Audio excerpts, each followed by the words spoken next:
sir. My name is Aisy Ragmak, your student nurse for today. May I know your name, sir? I am John Rodriguez Tagardano.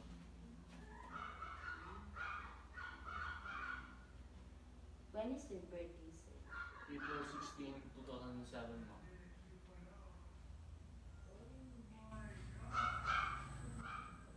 So, is it okay for you, sir, if we check your pain today? Yes, Okay. For your current pain, sir, do you have any pain right now, like any physical pain? no. For past history, have you had any previous experience with pain? Yes, ma'am. I've had scars before. What type of scars?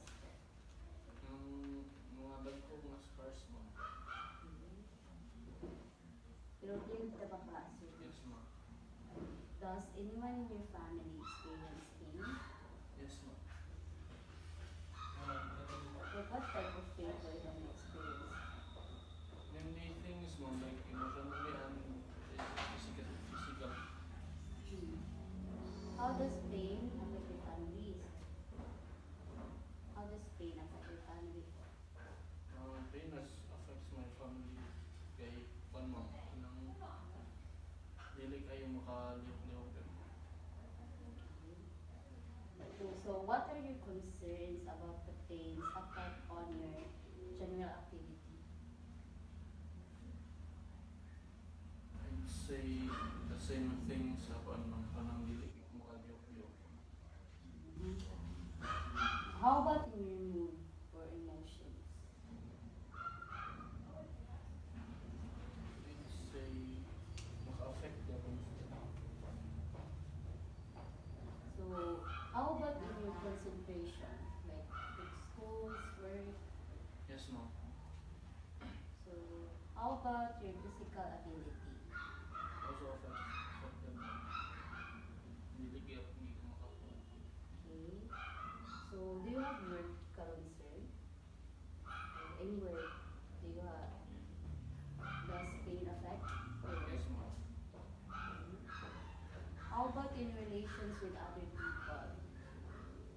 I'd say not, ma'am. Dili mo nga kung ikaw gawas-gawas. Yes.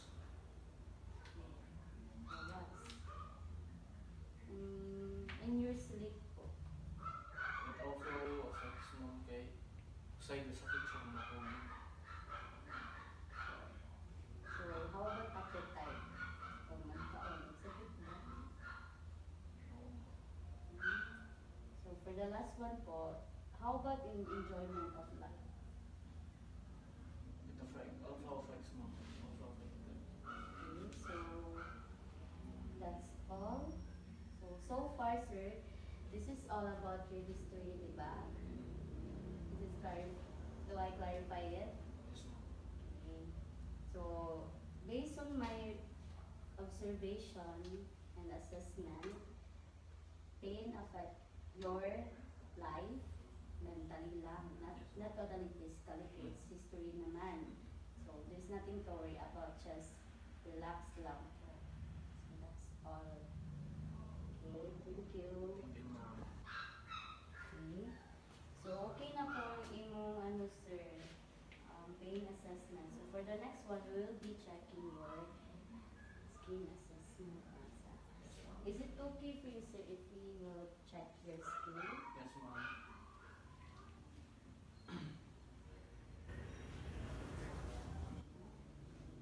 Can I check your inspected nails?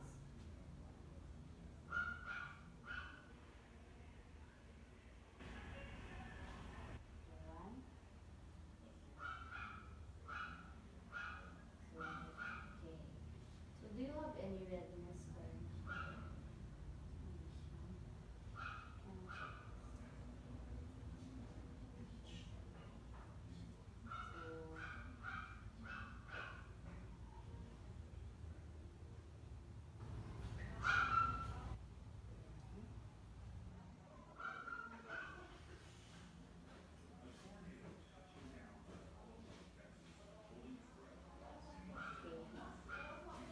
So, napaka-lesions ba yun sir? Sa mat, okay, sakit na sa mat sir,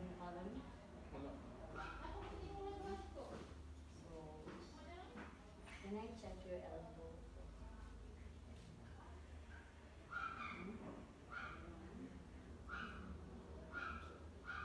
So, for the next, i-check mo if naka-edema, sir. So, can I see your skin?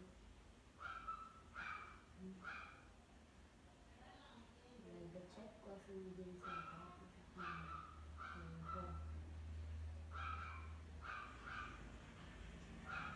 Okay. So, can I, mo your scalp, your hair? Parang nasa gitna, sir.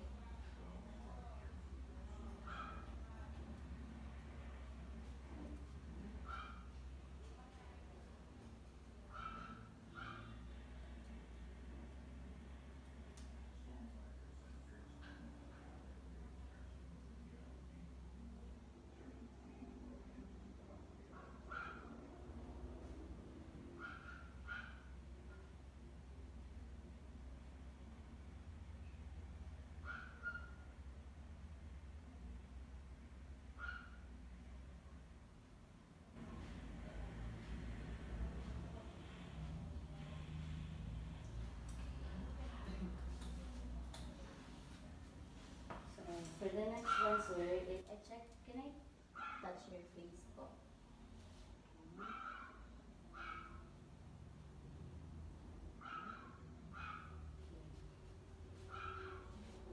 All. That's all for your skin assessment, sir. So, based on my record, most of it is normal. Pero you do have a presence of lesions, which is in your forearm here. So, you don't have any presence of edema, wounds, and rashes. And as I assess your skin turgor, you are not dehydrated. So, for your hair and nails, I find nothing. So, it's normal. Nothing, walay samad, walay samad sa imong hair, your scalp. So your texture sa skin is smooth and temperature is warm.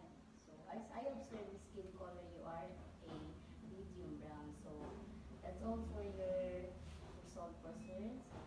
There's nothing to worry about.